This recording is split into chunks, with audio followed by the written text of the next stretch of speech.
그래서 오늘도 여기 옳겠다 제가 일일이 어차피 자료는 다 나눠드린 것 같으니까요. 제가 대략적인 걸 이렇게 브리핑을 하고 그리고 기자 여러분들의 언론 여러분들의 설명을 질문을 하겠습니다. 이번에 6박 8일간 미국 LA시와 그리고 미네소타주 방문했어요. LA에서는 문화원, 교육원, 또 커뮤니티 칼리지라고 LACC, LA시청 등을 방문을 했습니다. UCLA에 한국학연구소가 있더라고요. UCLA도 방문을 했고 그분들도 만났고요. 그리고 또 이제 그 다음에는 옮겨서 미네소타주로 옮겨서 미네소타주에서는 첫째 일정을 거기에 6.25 때 미군 참전 용사들을 제가 좀 모셨습니다. 왜냐하면 그 미네소타주가 역사적으로 우리 한국전에서 가장 많은 미군들을 파병한 곳이고 또 가장 먼저 파병한 곳이라고 들었습니다. 그래서 왜 가장 많이 파병했는가 라는 말씀을 물었더니 여러 가지가 이유도 있겠습니다만 그때 6.25가 발발하면서 하와이나 캘리포니아주의 그 미군 주 방위군들은 기후가 안 맞기 때문에 한국의 그 혹한 겨울을 견뎌낼 수가 없다. 그래서 위도를 비교를 해보니까 미네소타주가 바로 우리 한국의 북한 중부 이적하고 위도가 같아서 그리고 기후에 견딜 만한 말하자면 그런 환경을 가지고 있는 곳이고 그리고 미네소타가 그런 환경 때문에 이민 온 사람들이 대개 유럽의 북독일이나 북부 유럽에서 많이 와서 좀 추위에 강인한 그런 분들이 많이 사시는 곳이라서 우리 한국분에 많이 참여도 했고 제가 먼저 참여했다는 말을 제가 들었습니다.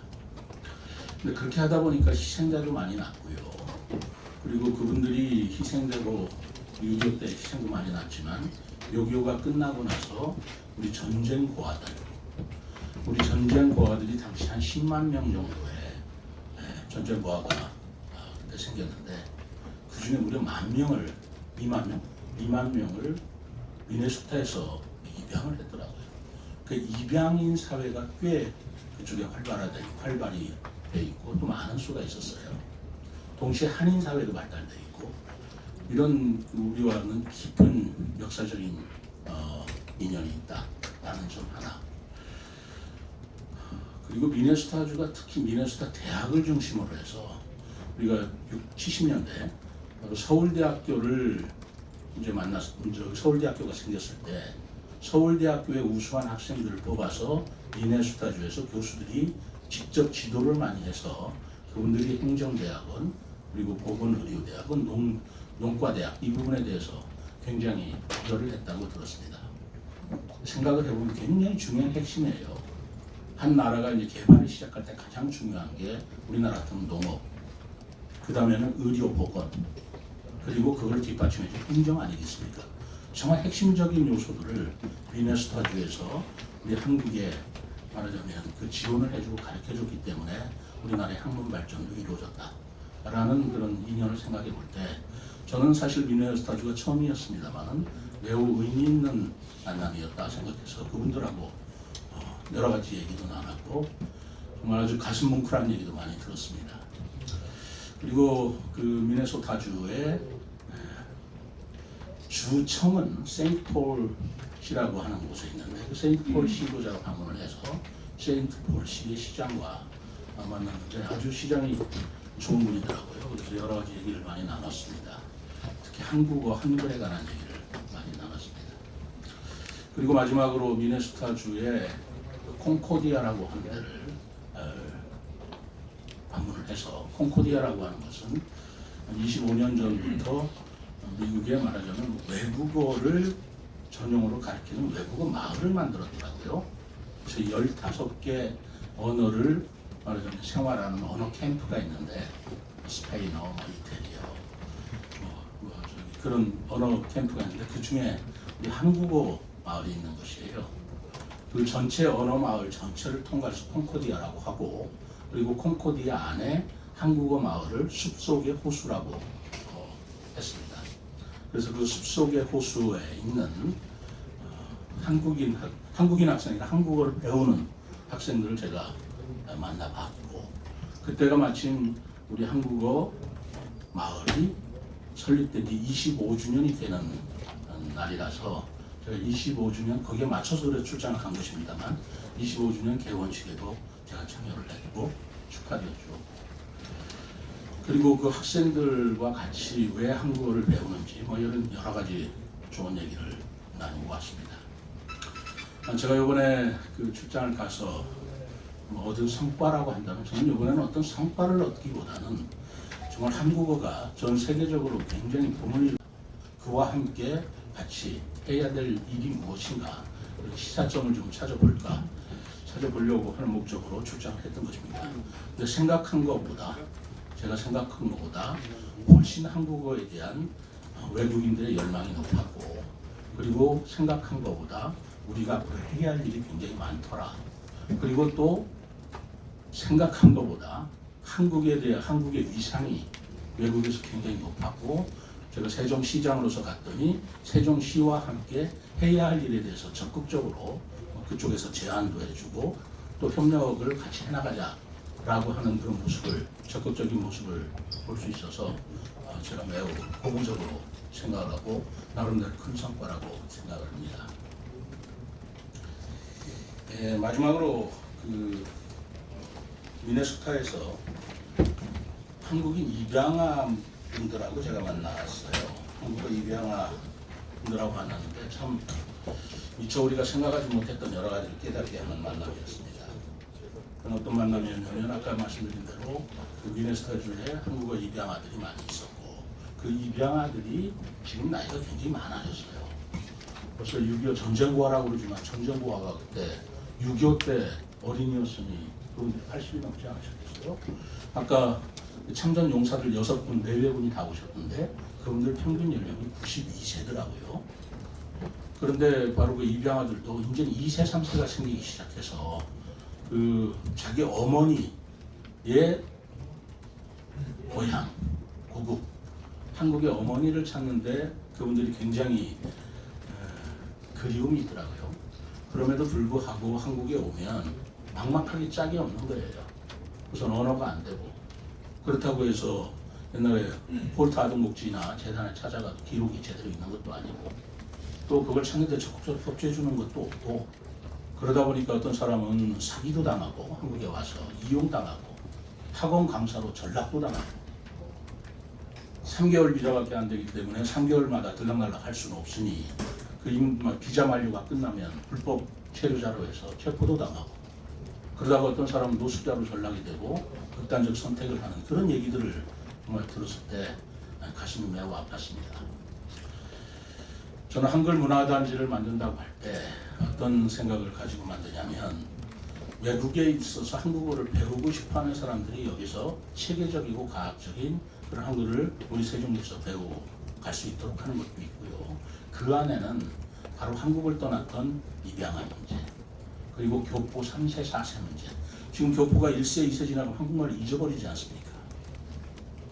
그런데 한국말을 배운다고 하더라도 체계적으로 배울 곳이 없고, 지금 한국어의 위상이 높기 때문에 한국어를 배워두면 그게 일자리에도 굉장히 도움이 된다. 자기 경제에도 도움이 된다.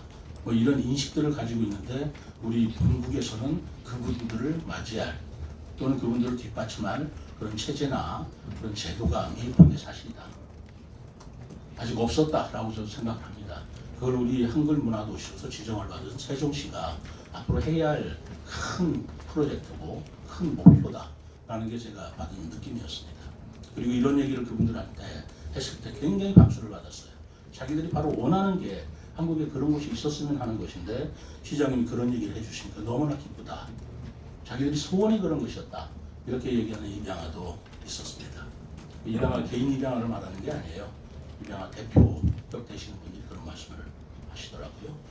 그래서 앞으로 제가 이번 6박 8일에 출장을 마치고 생각하는 것은, 우리 한글 문화도시로서 우리가 문화도시를 왜 만드는가, 누구를 위해서 만드는가, 어떻게 만들어야 되는가 라는 것은 그림이 좀 그려질 수 있었다는 생각이 들고요.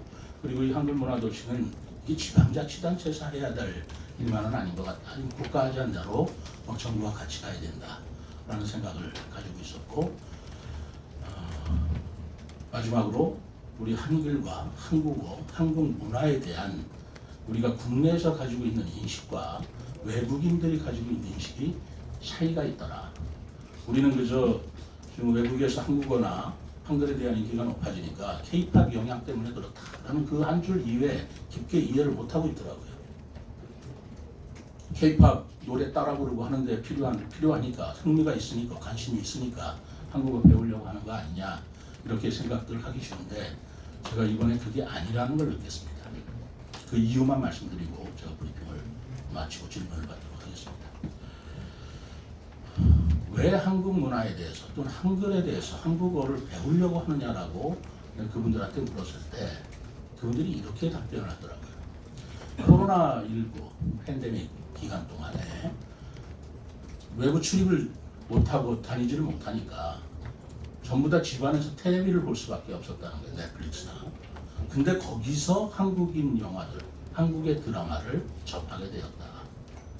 그런데 한국 드라마를 접하고 한국 영화를 보다 보니까 그 외국인들은 좀 생소했겠죠. 우리나라 영화나 드라마가. 생소해서 좀 색다른 소재를 가지고 영화를 만드는데 그 영화 속에 결론이나 끝에 가면 굉장히 따뜻한 사랑이 있더라.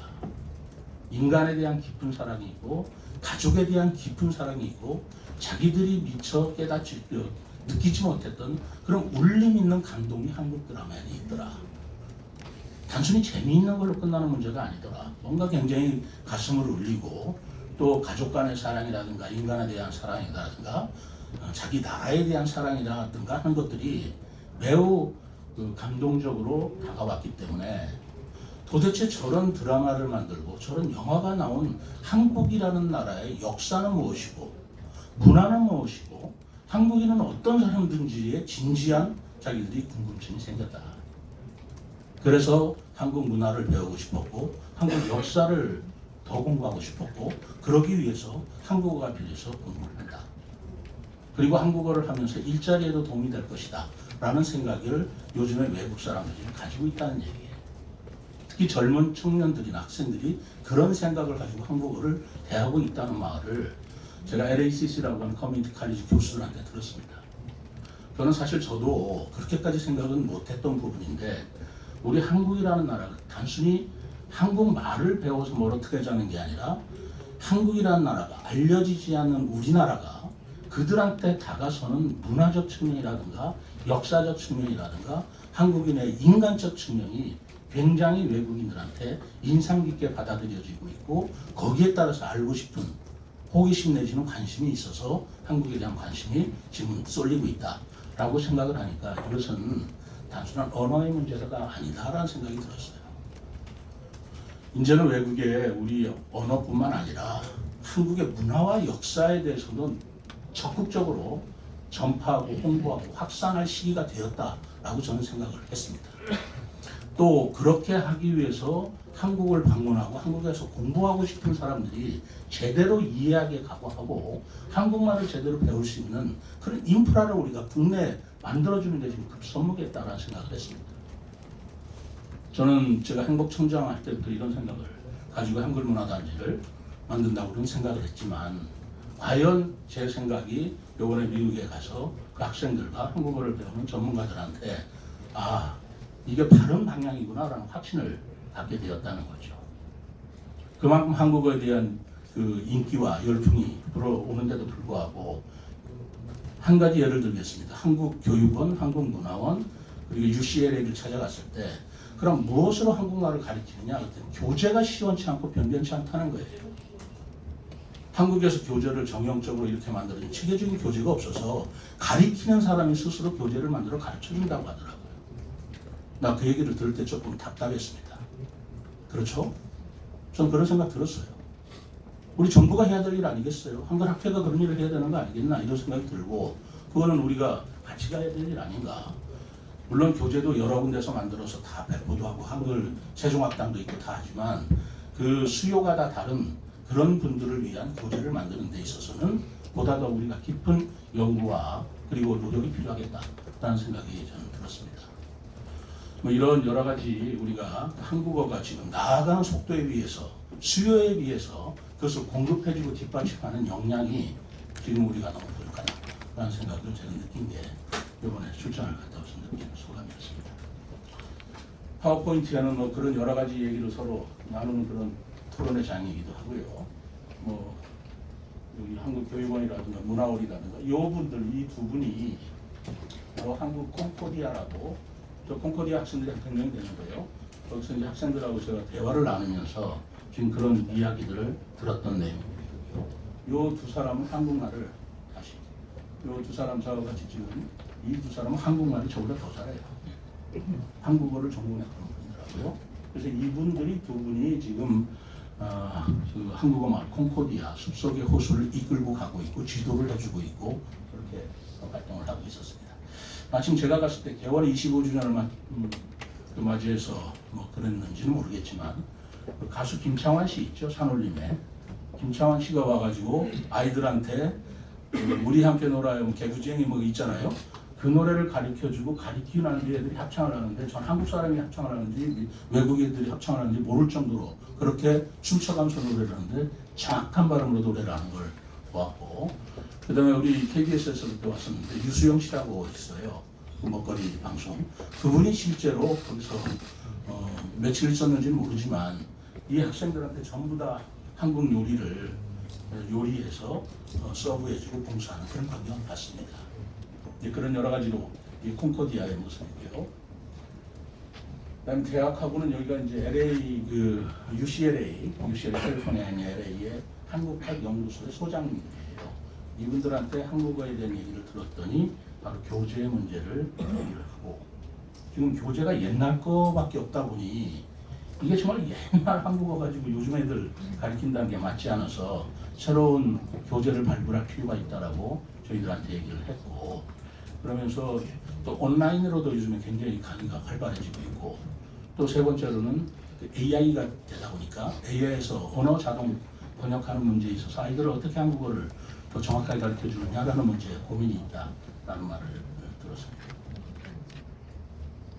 여기가 바로 LACC라고 하는 LA 커뮤니티 칼리지였어요. 이 교수들이 그 왼쪽에 있는 한국인 교수들은 전부 다 뭐 한국인이기 때문에 한국말을 워낙 잘하는 분들이고, 그 옆에 있는 분들은 학장님들인데, 말하자면 저분들은 지금 LACC와 LACC의 그 커뮤니티 칼리지이기 때문에 그 학비가 별로 많지 않습니다. 근데 지역 주민들을 위해서 하는 교육이잖아요. 그러다 보니까 한국어에 대한 수요가 너무 많아서 한국어를 배우려고 하는 학생들이 많은데 교실 수라든가 그 강사 수라든가 하는 게 지금 모질라서 그런 것들을 확충하는 데도 재원이 필요하다. 그런 재정 지원을 어떻게 해줄 수 없느냐라는 솔직한 얘기를 했고, 우리 세종시하고 어떻게 같이 일을 하면서 거기서 그 한국말을 배우는 학생들이 한국에 가고 싶어 하는 게 아니겠어요? 한국에 와서 좀 더 공부를 하고 싶고 한국어 교류를 하고 싶은데, 그런 관계 속에서 우리 세종시의 대학하고 서로 그 우리 대학생들은 영어를 가르쳐 줄 테니까 자기네들 학생들은 와서 한국어를 좀 가르쳐 주십시오 라는 그런 교류 협력을 맺자라고 적극적으로 저희들한테 제안도 하고 논의하는 그런 이야기를 나눴습니다.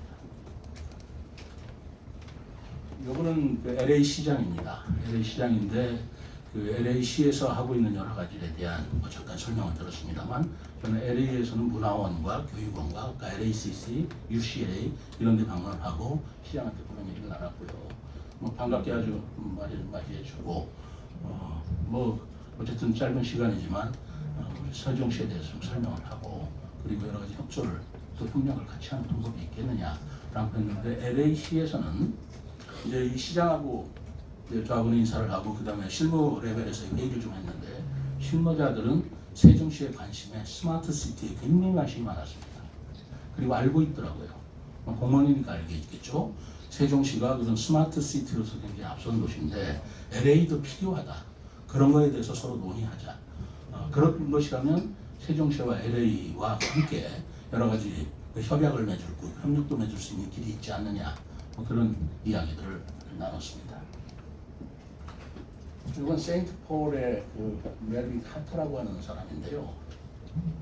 나이가 젊어요. 71년생이더라고요. 그런데 얘기를 나눠보는데 저는 외국의 뭐 시장 또는 도지사 뭐 많은 의원들 많은 얘기를 나눠봤지만 굉장히 저한테 인상 깊은 이야기를 해준 사람이었어요. 그래서 세종시의 스마트 시티에 관한 그 관심도 얘기했지만 이분의 관심 사항은 말하자면 정치를 하는데 바꿔줘야 된다. 이제까지 정치라고 하는 것이 자기의 어떤 무슨 지위, 재당선, 그게 정치의 목적이라고 생각하는데 이분은 정말로 정치라는 것은 지역 주민의 발전과 지역 주민들한테 귀 기울이고 그렇게 하면서 그분들의 수요에 응하는 모습인데 제가 가기 전에 제가 쓴 책임과 모습을 봤다는 거예요. 1박 2일 얘기를 하는 것 같습니다. 그렇게 지역 주민들한테 다가가서 말씀을 듣고 그리고 지역에서 할 일이 뭔가를 찾아가는 시장님하고 얘기 나누고 싶었다. 이렇게 얘기 나누면 내가 어떻게 느꼈겠어요?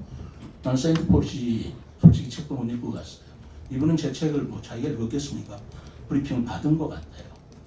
그래서 어떻게 생각하면 이분은 민주당이고 저는 뭐 보수적인 그런 정치이지만 지향점이 너무나 같은데 제가 놀랐어요. 그래서 그런 얘기를 서로 나눴더니 다가와서 자기 세인트폴시 배지를 빼서 저한테 주고 저는 우리 세종시 배지를 그 시장한테 걸어주고 언제 한국에서 꼭 만나서 서로의 정치 철학에 대해서 얘기해보자. 지금 미국이 그때 트럼프니 뭐니 때문에 난리가 날 때 아닙니까? 미국이든 한국이든 이런 정치 갖고는 안 된다. 정치인들의 저런 정치인 모습으로는 우리 미래의 세계나 지역 주민들을 만족시킬 수 없다. 뭐 이런 얘기들을 서로 나눴습니다. 이분은 영킴이라고 하는 분인데요. 그 LA 카운티의 우리 미국 연방 하원의원이에요. 연방 하원의원인데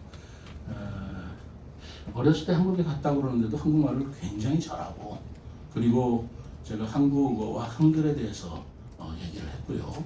특히 제가 이런 얘기도 했거든요. 그 우리가 한글 문화단체 같은 걸 세종시에 만들려고 구상하고 있다. 그리고 이제 한국어를 세계적으로 확산시키기 위해서 외국인의 한국어 문학상도 내가 만들 생각을 가지고 있다. 그러니까 외국인이지만 한국어로 시든 수필이든 작품을 써내면 그 작품에 대해서 심사를 해서 우리가 상을 주는 아마 그걸 시도해 본 적이 없습니다만 저는 이제 세종자를 앞에 붙여서 세종 외국인 한국어 문학상 같은 걸 만들고 싶은데 그때 그 심사위원으로 참여해 줄 수 있겠느냐 그랬더니 기꺼이 참여하는데 자기네들은 그런 것들을 맡을 수 없을는지를 미국 그 연방의회이기 때문에 연방의회 윤리위원회에 물어보고 그래서 가능하다면야 왜 자기가 마다하겠느냐. 그러니까 그런 문학상의 실체가 생기고 그리고 자기가 할 일이 있으면 언제든지 돕겠고 그러나 자기가 윤리위원회 그런 자격 심사를 거친 뒤에 가능하다라는 얘기를 서로 나눴습니다. 이분은 스티븐 캐슬러 씨예요. 아시겠습니까? 여러분 심은경 씨라고 우리 주한 미국 대사를 했던 분이에요. 이분은 1970년대 평화봉사단으로 예산에 중학교 선생님을 했죠. 그리고 남편도 한국인입니다만 지금 헤어졌습니다만 어쨌든 한국말을 굉장히 관심이 많고 잘 하시고 저는 사실 이 스티븐 캐슬러 씨 덕 때문에 제가 이 콩코디아라는 존재를 알았어요. 사실 잘 몰랐습니다. 우리나라 사람 콩코디아 잘 몰라요. 근데 제가 워싱턴 DC에 갔을 때 바로 이분을 만났을 때 바로 콩코디아 숲속의 호수의 얘기를 미네소타주에 있다는 얘기를 들었고 그래서 그럼 내년에 콩코디아에서 개원 25주년 기념할 때 만나자라고 약속을 했기 때문에 저도 갔고 이분도 콩코디아의 이사더라고요. 그 보드 이사회 이사 중에 한 분으로 와서 여기서 재회를 했는데 굉장히 반가웠습니다. 그런 얘기 서로 나누면서 앞으로 한글에 대한 문화, 한국어에 대한 문화, 특히 입양아에 관한 문제 이런 얘기를 나누고 지금 코리아 소사이어티라고 서울에 있는 건데요. 코리아 소사이어티가 굉장히 그 영향력이 있는 외교 그룹입니다. 거기 이사장을 맡고 있더라고요. 그래서 이번에 11월달에 한국에 온다고 그러는데 어쨌든 그때 다시 보기로 하고 그래서 좋은 얘기를 서로 이렇게 나눴습니다. 여기는 아까 제가 마지막에 얘기했던 바로 미 참전 용사들 이분들이죠. 전부 다 저렇게 참전 용사 옷을 입으시고 6쌍이 오셨어요. 전부 다 부부가 오셨고 저는 그분들한테 저런 전부 다 감사 장을 만들어 드렸습니다. 그분들도 저한테 감사 메달을 저한테 해주시더라고요. 이제 감사 메달을 좀 목에 걸리는 거 보이죠? 감사 메달을 저도 받았고 이분들한테는 일일이 한 분 한 분 우리 참전을 해서 도와주신 것에 대한 감사장을 드렸고 제가 이분들한테 연설도 했습니다마는 아리랑하고 어메이징 그레이스를 믹스한 행복한 색소폰 연주를 해주셨는데 박수같이 엄청 받았습니다. 그러면서 전부 일어나셔서 그 기립박수 쳐주시고 그 중에 한 분은 저한테 다가와서 허그도 해주시고 그러는데 아주 눈물이 날 정도의 분위기였습니다. 그 맨 왼쪽에 있는 분은 바로 그 어답티 헙이라고 하는 입양인 단체 이사장이에요. 근데 이분께서는 지금 꿈에도 생각이 한국에 와서 자기의 친모를 찾는 거예요. 협조가 안 돼요. 왔다가 실패하고 하면서 어찌할 바를 모르더라고요. 말도 안 통하죠. 그래서 제가 세종에 오시면 세종에 제가 연락사무소를 하나 만들어 드리겠다. 우리 서울 연락사무소 그렇게 활용하면 되는 거 아니겠어요? 그렇게 했는데 얘기를 좀 더 깊게 하다 보니까 연락사무소 하나 만들어서 도와주린다고 되는 문제가 아니더라고요. 뭐 언어 지원도 해줘야 될 거 아니에요. 그리고 홀타 아동복지나 연결도 해줘야 될 거 아니에요. 그리고 부모 찾는 게 1, 이틀 만에 끝날 얘기예요. 그게 몇 개월, 1년이 건들지도 모르는데 그동안의 숙소 문제도 그 문제가 될 것이고 아무리 돈이 있다 하더라도 자기도 그 비용 문제도 여기서 잡을 얻어가면서 할 수 있는 그런 기회가 없느냐 이런 얘기를 할 적에는 연락사무소 하나 제공한다 주고 해결될 문제는 아니라서 이거는 좀 종합적으로 제가 세종시 가서 연구해 보겠는데 그런 것들을 서로 협력하고 이분들이 원하는 게 그거예요. 바로 한글 문화단지 같은 게 필요하다는 거예요. 한글 문화단지 안에 한국말도 배워주고 한국인도 만나게 하고 한국 음식도 맛있고 그리고 거기서 숙박할 수 있는 그 체류할 수 있는 그런 그 복합적인 그 시설이 아무데도 없다는 거예요. 그러면서 거기에 대한 안타까움을 얘기하면서 아주 정말 이분들 만났을 때 제가 아주 눈물이 서로들 많이 흘렀습니다. 그런 얘기를 듣고 제가 새삼 깨달은 바가 많았다라는 말씀을. 끝인가? 네. 이상 마치고 질문 받도록 하겠습니다. 이어서 질의 답변 시간을 갖도록 하겠습니다. 질의하시기 전 손을 들고 언론사명과 이 성함을 말씀해 주시고 질의하실 때는 간단하게 질의해 주시면 감사하겠습니다. 예, 강대모 기자님께.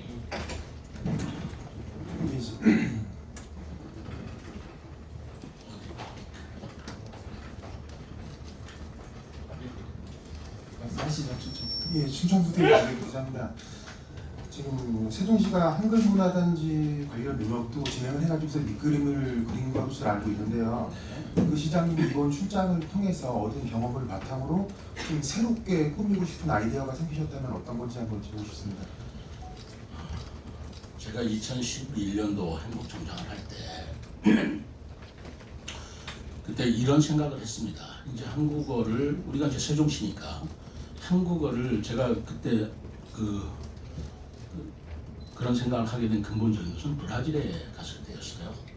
브라질의 상파울로를 갔는데 그때 그 한상대라고 지금은 그 뭐 세계 한국 비즈니스 뭐 이렇게 바뀌어서 한상대회 할 텐데 한상대회에 브라질 상공인석 회장이 저하고 만날 기회가 있어서 말씀을 들었더니 브라질에는 포르투갈어 쓰시는 거 아시죠? 남미지만 1세들이 와서 굉장히 고생을 했습니다.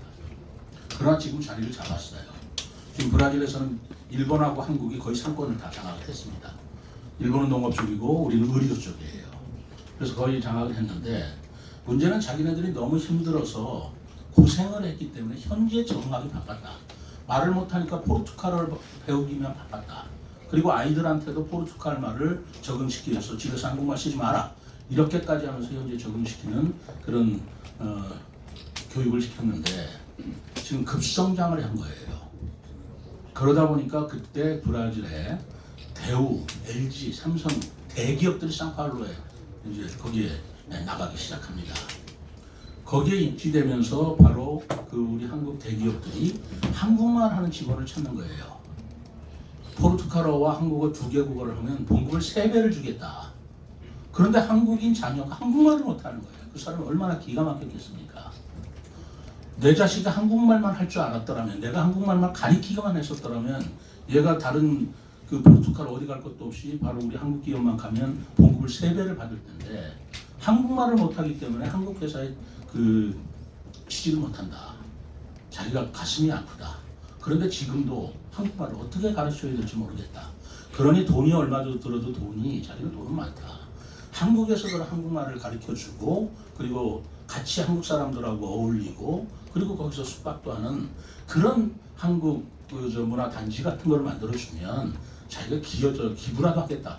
이런 얘기를 들었는데 그 얘기를 브라질에서만 들은 게 아니에요. 제가 돌아와 보니까 신호범 그 워싱턴주 상원이었던가 그런 분이 계셨습니다. 돌아가셨는데 그분이 저를 만나더니 저는 이제 그분하고 미리 얘기한 게 아니고 그분께 오시길래 저는 지금 행복청장인데 우리 세종시 안에 아주 좋은 땅을 골라서 거기다 한문화단지를 만들려고 합니다. 여기에는 바로 아까 그런 얘기를 그런 걸 하는 곳입니다. 그랬더니 이분이 거짓말 같지만 갑자기 제 얘기를 듣다 그분이 연세가 80이 넘으셨어요. 갑자기 눈물을 뚝뚝 흘리면서 자리에서 일어나서 바닥에 엎드려 저한테 큰절을 하는 거예요. 제가 얼마나 당황했겠습니까? 그래서 저도 같이 내려가 큰절을 드리면서 왜 그러시냐고 그랬더니 자기가 평생 하고 싶었던 일이 그거였다는 거예요. 그분은 그 입양아였습니다. 신호범 박사 자체가 입양아였어요. 그런데 그분은 한국말을 할 줄 알더라고요. 근데 그분께서 하시는 일이 너무나 외롭고 너무나 힘들었다.